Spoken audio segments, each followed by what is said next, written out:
তো বন্ধুরা দেখো আমি এখন কি খাচ্ছি দেখেছো। এখানে নিয়েছি মুড়ি, আর এখানে নিয়েছি চা নিয়েছি, আর গরম গরম ধনেপাতার পকোড়া, আর একটুখানি পকোড়া দিয়ে খাবো তাই সস নিয়েছি, লাল লাল সস, টমেটোর সস। তা আমি, মা খাবে, মা বেশি খাবে না, খেতেও চায় না, মাকে একটা দেবো, মা খাবে আর আমি খাবো। এখন এই যে পকোড়া, ধনেপাতার পকোড়া, একদম গ্রিন প্লেট, গ্রিন পকোড়া,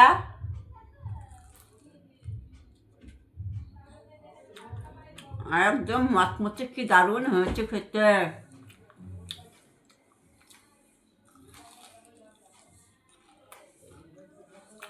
দেখো, আর দেখো মুড়ি,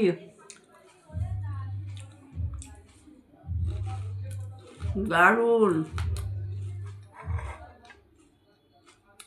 চা।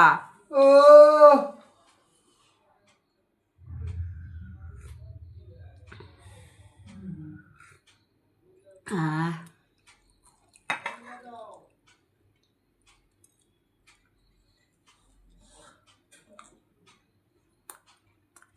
নাও নাও নাও, খাও, মুড়ি নাও। তা বন্ধুরা রাখছি, সবাই ভালো থাকবেন, সুস্থ থাকবেন, কেমন? আর আমার ধনেপাতার পকোড়াটা কেমন হয়েছে অবশ্যই করে কমেন্ট করে বলবেন।